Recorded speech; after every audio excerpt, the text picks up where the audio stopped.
like the first one. All right. This was a crazy chapter. I had mixed emotions about the way Chan handled the situation with Antonio. Do you believe him beating this man to near death was a step too far? How should he have addressed it? It's Chan. He wouldn't have addressed it in no kind of way. That's why he had the police in pocket. He had everything put into place because he knew, okay, he knows Antonio. Like, I don't think this is somebody I'm gonna just run my mouth to and he's not gonna pop back. But if he pop back, I'm not the one or two. Not the one or two. The one or two. So I would say how he should have addressed it.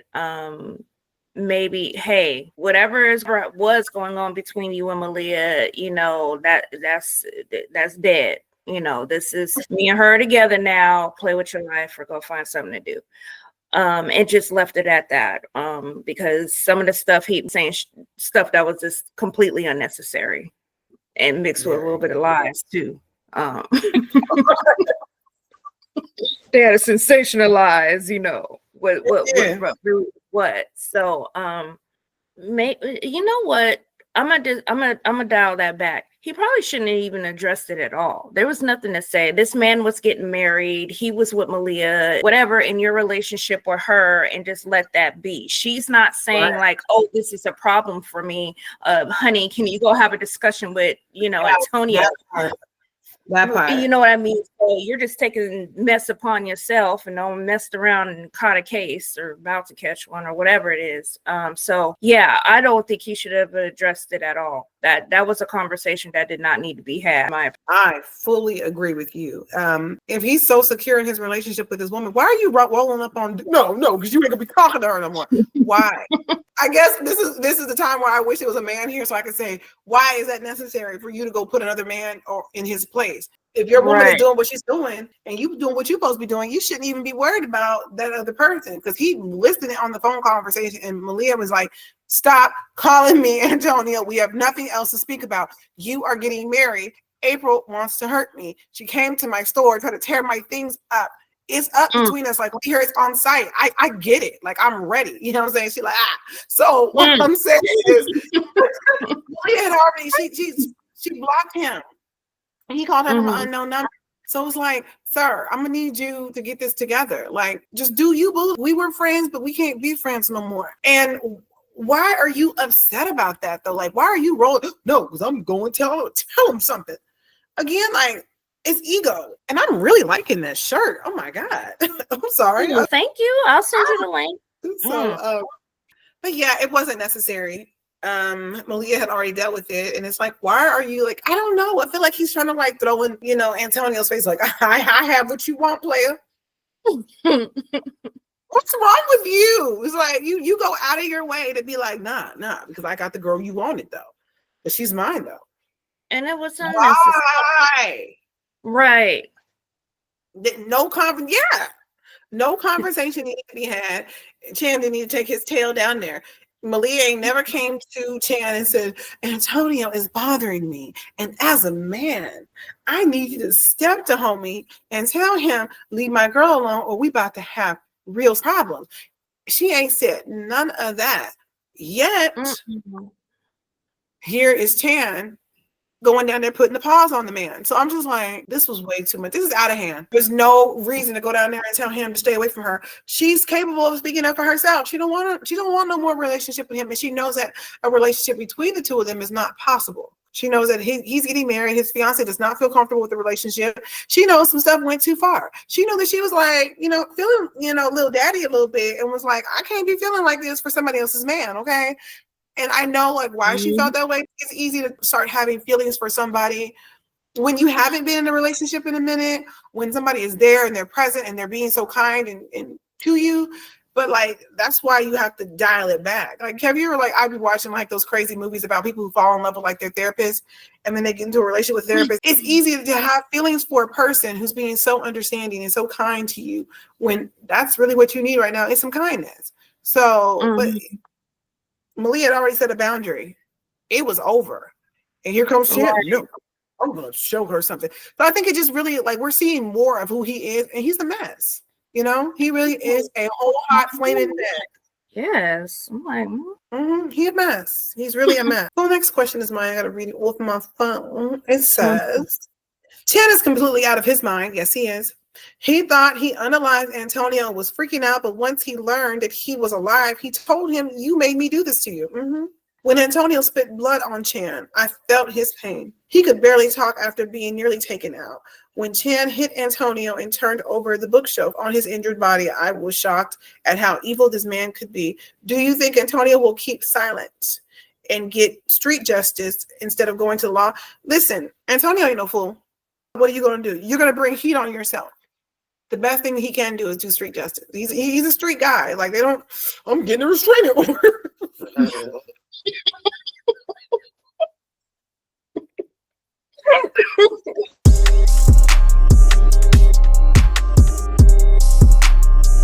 Right. Deal with it on his own. So no, he's not getting a restraining order. He ain't calling the cops and down there filing complaints. He'll handle it. right. And he has so much to lose. I mean, one thing he does know, I mean, if not from the beatdown alone, is Chan means what he says. Like, he stands on business. So when this man is telling you, I will cut your daughter up and feed her to you, where'd that come from? And I will kill you, I will kill your family. Yeah. And plus, you know, everybody now knows that Chan beat his ass. Like, all his boys know, like, it's out there. So definitely it would be street justice. Because the whole thing, you know, with April, she's gonna ask questions like, what was this? I got mugged. Right. Like, because that beat down, I guess, was bad enough to where, you know, you'd have to believe that he was shot by a group. I can't tell about one man did this to me. I can't. 4 people did this. Right. And if she was to find out the truth that, you know, it was a fight over, I mean, all you have to do is say Malia's name, and I'm sure the girl, you know, loses her mind. So to be like, oh my God, again, like, to this extreme to where he gets beat like he does, that's wild. So I definitely, like you said, I don't see him filing complaint or even, you know, him using his position to try to tie him up, because he realizes that Chan has paid off the police as well, homie. Like, you got a problem. So it's the only way to handle it is to take it to the streets. But the streets, baby. Between him and Russell, good luck. Good luck, Antonio. You might have to hold this L. But if you are going to get some get back, yeah, definitely they're going to have to take it to the streets. There's no way it's going to play out in any legal anything. So, plus his family and stuff was threatened. So, the next question is mine. I can't believe how Chan played that whole situation. He beat homeboy down and afterward had the police show up and arrest his men trying to protect their boss. Who has Chan paid off? I didn't see him leaving that club alive. Does he own this city? Probably a big portion of it. I'd say he might have his hand a little something here and there. But again, we know that this particular circle in Rose City, they're prominent Black people. So he may not own them. The way it read, I thought everybody was being arrested, but I kind of had the same reaction as the homeboys. Like, well, hold up, this nigga, he came up in here. Like, what? Wait, and he's just gonna walk off? Part of me felt like, oh man, I know it's a boss move to pay off the people, but I'm saying, like, looking at it from the street, like his homeboy said, oh, you hiding behind the cops? Like, you gonna start some messing and hide behind the police? Like, that was my reaction. I was like, come on, Chan, you know better than that. Like, you and Russell took care of that effectively. But yeah, I don't think he owns that little social circle. But like I said, for him to have paid off the police, at least to a point, and the police didn't just like arrest these guys. I mean, they kind of got their own little hits in. Yeah, I mean, he slammed the dude's head and caused a gash, and I mean, the police was wilding, kicking to the one dude in the back of the leg, knocking folks over. I'm like, dang. So he got a few officer. And he may not own the whole police force. He may Right. have some rogue officers that's in his pocket. I know that from watching Chicago PD. Right. Yeah, it may not even be the whole police force, but so no, he may dibble and dabble here. He may own certain things. He's not a part of that society, and yeah, he has some rogue cops, because you think about it, he called and he came there with the police, his police. So yeah, I didn't see him leaving that club alive. I didn't think Chan was like any real mortal danger. Like, I didn't think they would kill him. I think if anything, they would have probably like beat him down. But I didn't see them like killing him. I don't know. I wasn't I wasn't scared for his life, so to speak. Like, well, you're part of the book. I mean, you got to be alive. I mean, and yeah, and the Negro had two weapons that he was ready to take folk out with him. So it's like, yo, y'all really gonna do this? You gonna lose a waitress and one of your own? Like, you know, and so I don't think they were gonna kill him. They were definitely, something was gonna happen if he didn't have a few rogue cops in his pocket. That's what I think you're right. I don't think he owns the city. I think he owns certain people. Like, and I think that when you deal with organized crime, everybody has who they have on the payroll. I think he had some rogue officers on the payroll and probably some rogue politicians as well. So I think that's what that was. Did I think he was going to not did I think he was going to not make it out there alive? No. I mean, it did look pretty bad. I'm not gonna lie. When you got 4 blicks to your head, like that ain't the position you want to be in life. But you got to always think about Chan as who he is. He always got an ace up his sleeve. Like, he's not going to just walk into a place like that, do what he did, and not have some type of, situation or some kind of backup. Like, I think most people probably would have thought that some triads would have came in. No, he had the police come in and start rounding people up and arresting folks. Like, he probably was like, yeah, you got to work anyway, so you gonna come get this work. And they was tripping people and throwing people down there. Yeah, they were getting rough with people. I'm like, oh, they were just rounding up. Yeah, they was out here rounding people up. So I don't think he owns everybody. I think he owns a good portion of who he needs to own. And I think that everybody has whoever they're gonna have on their take, and it can really get messy, So I don't know if those officers communicate like with each other, like, yo, I'm working with the Russians over here. So if you got any problems, call me. I work with them. I'm with the Albanians. I keep things rolling for them. So if you got a problem, don't come step over here. So I don't know if that's how road cops do it or whatever, but I just, it was a lot happening. So the next question is mine. It says, we haven't seen much of April in this story, but the way she showed up at the hospital was concerning.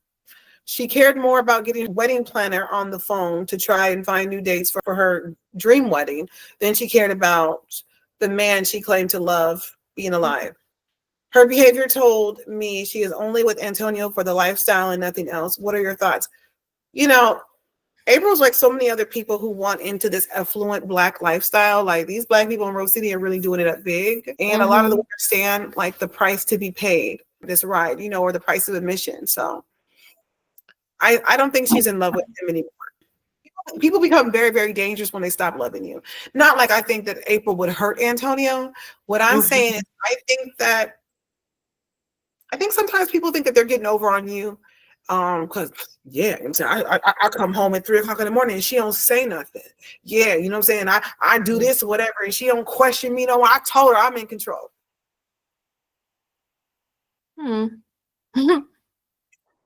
It ain't what you think it is, though. Mentally, she already left, even if her body is physically there. She's done. She don't care about you. You're for the streets. You're leftovers. You have to. It's fine. I think April doesn't want him anymore. I think she's like, I want the lifestyle. I want your last name. I want access to all your accounts. I want half if this goes down. I think that's all April is worried about at this point. She just wants to solidify her position and not just be a baby mama. I think she wants it all. She already has a house. She already has a little girl. She wants it all. And she don't care about him no more. She doesn't want to be embarrassed.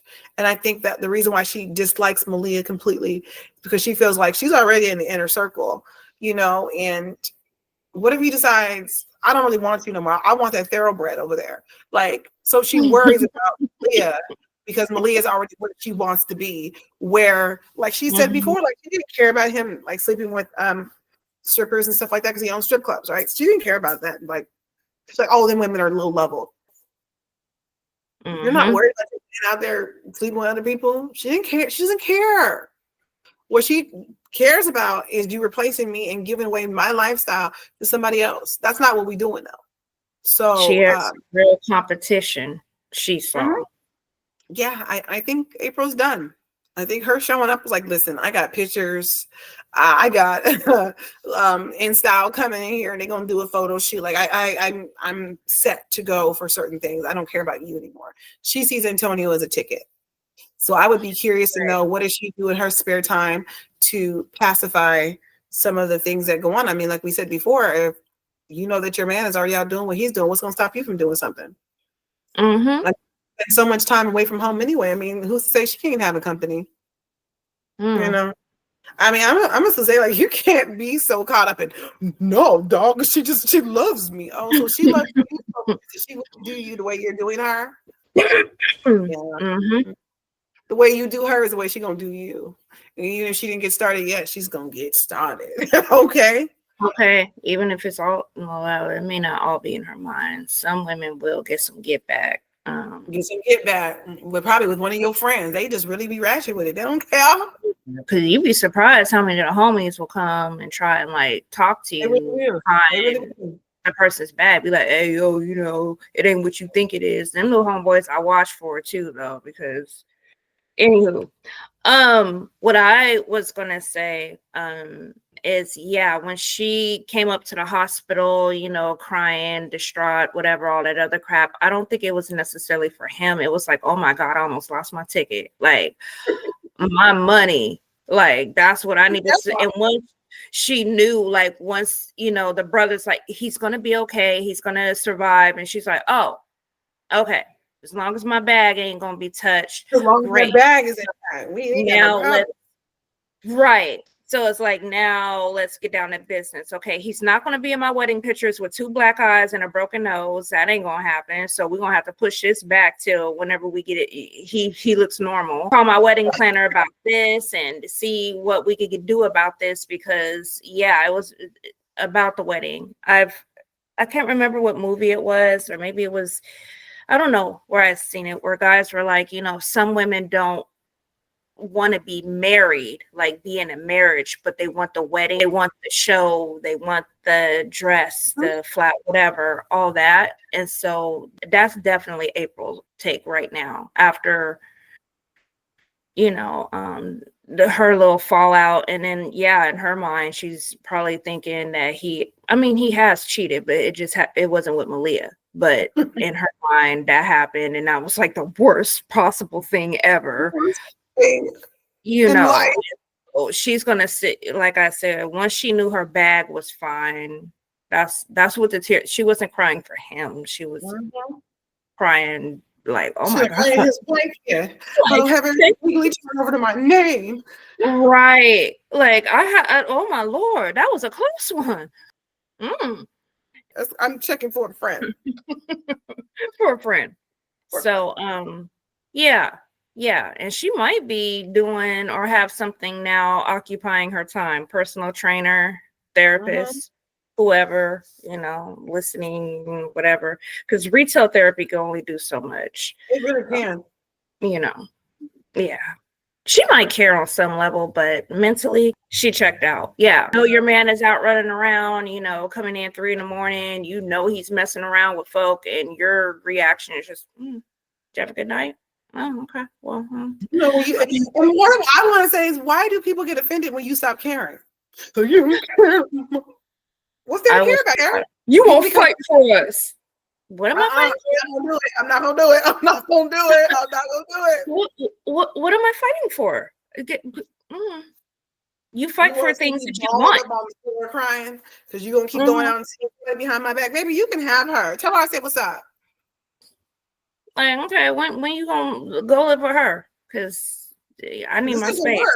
You're holding me back from my future husband. Hold me back, right? You're in my way of finding true Putting my love. stuff on hold, school, everything else, friend. I'm putting all my shit on hold for you. If that's where you want to be over there. I got stuff to do. I got this life to live. I mean, if she's where it's at, don't let me stand in the way of true love. You know? Okay. I don't want to stand in your way. You know, if she's better than me, that's okay. I'll get over it. You know, I'll get over it and get up under it. You know what I'm saying? So. Okay. What was that? They said to get now. This isn't me. Before y'all start writing in comments that I'm for the streets.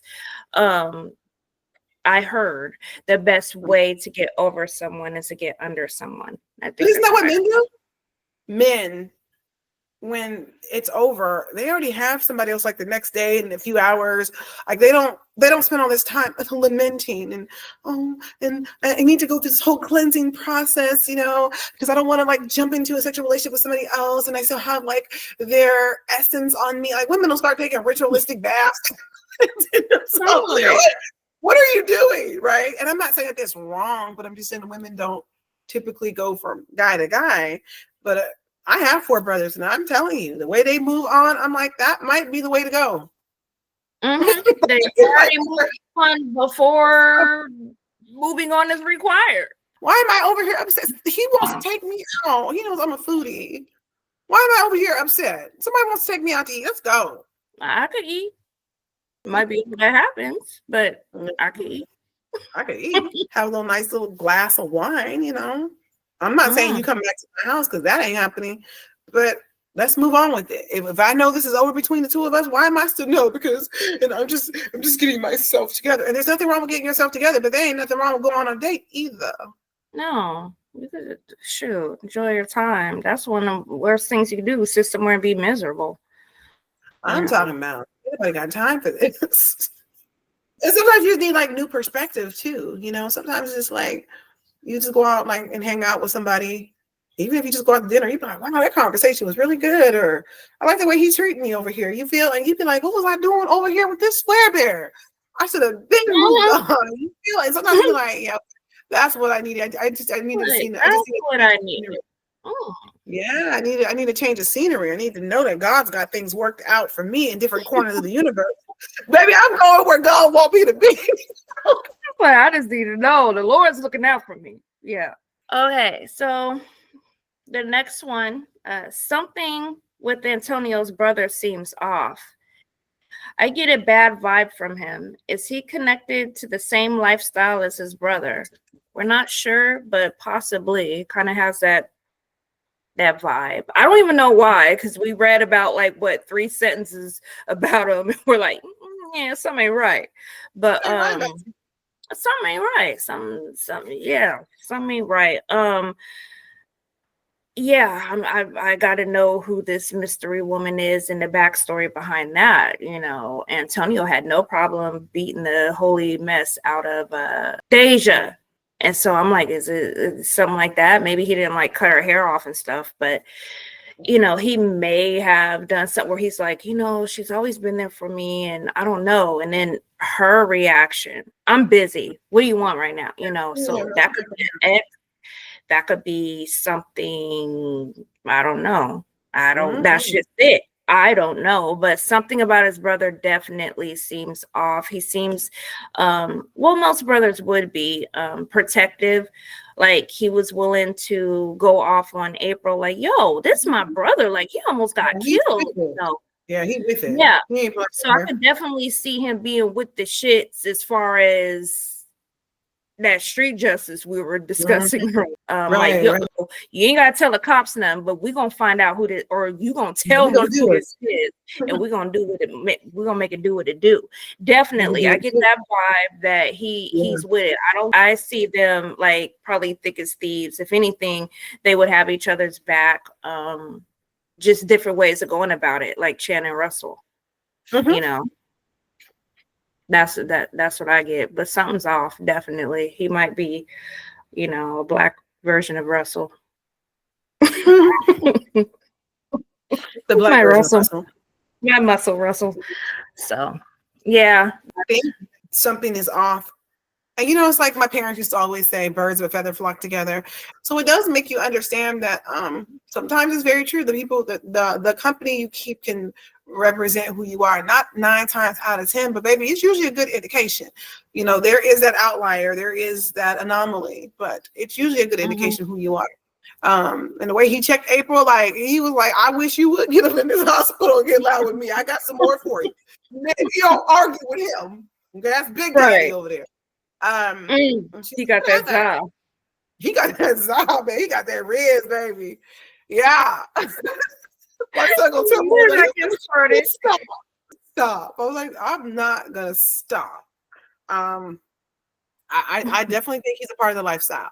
What brother wouldn't pull, especially, he's got legit businesses and he has illegal businesses. Who wouldn't bring your family into what you're doing and you making money? Unless you connected to like a whole bunch of snitches, like you definitely don't want to bring them nowhere. You know what I'm saying? But right. I would not be shocked if we open up the page and we start to see that DeAndre is a lot like his brother Antonio. So, but the next chapter is going to answer that question. So you're gonna get a definitive yes or no, and you're gonna find out who Lil Mama was on the phone, who really had whole time for the bull. Like she was like, no. Right. Oh, ma'am. Excuse me. No. What do you need? What do you want? Like we discussed this, sir. You didn't make somebody mad. They don't even care if you call and tell them that your grandma died. I'll send a flower. I ain't want to do that much. We're like, oh, that sounds tough. Okay, thank you. Through. Right. Okay. Yeah, ain't my meemaw. Not my mammy.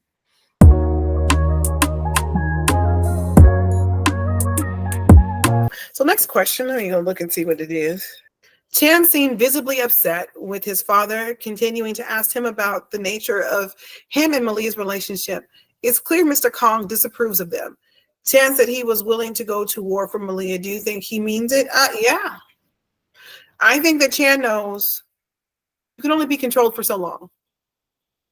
And if you really want to be the man that you want to be, your daddy cannot be poking his nose into your affair.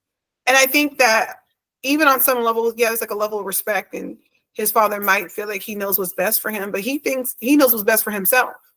And I don't know what type of war. I'm not saying he's gonna hurt his daddy, but he might have to, blackmail him or something to get him to back off. But I think he definitely wants what he wants, and he just doesn't understand. Like, just let me do what I want to do. I don't be around you like that, okay?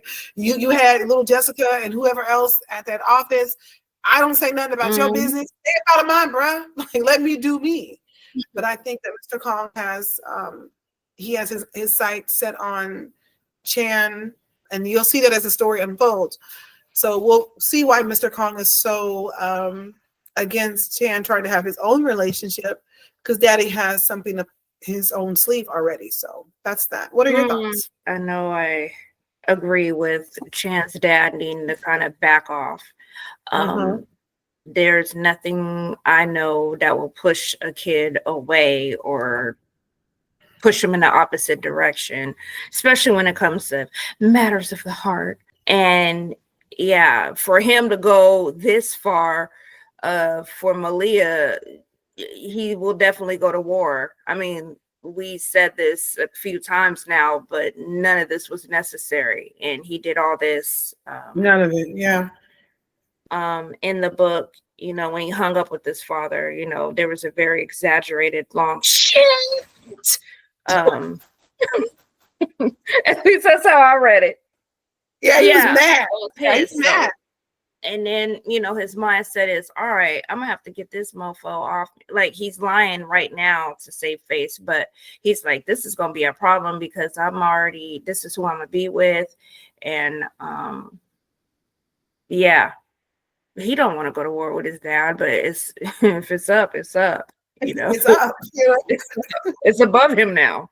So probably he thought he did a good job of getting his dad, like he threw him off her trail before, and to find out, no, Papa is still looking into this, and he don't dug up all the financials, and he's like, what are you doing? What are you really doing?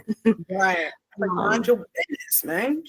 Right. And he's like, dang, what am I going to do to convince my dad? And it looks like he's, not going to be easily convinced. So he may have to go to war. But he definitely would. He definitely would. He's not going to hold back. I don't see him being like, Malia, we can't see each other no more because, my dad's really uncomfortable with this. I just don't. Right. No, I mean, and then at what point do you stand up for yourself? Because if your dad is able to take this relationship away from you that you care so much about, what else will he take away? And let's be honest, people like puppets.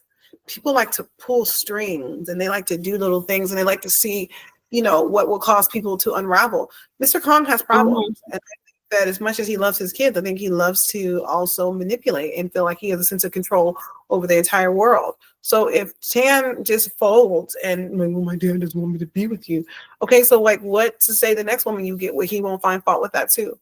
Or maybe a business venture, or you want to move somewhere else and do something else or buy some property somewhere and daddy gonna have a problem with that too. It's like, at what point do you assert yourself and say, I'm a man, I'm a grown person, and you're not gonna run me and tell me what I can and cannot do?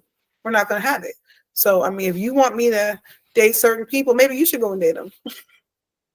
Don't worry about me. Don't worry about who I'm in bed with. Don't worry about what I'm doing. Don't worry about who's getting this hammer.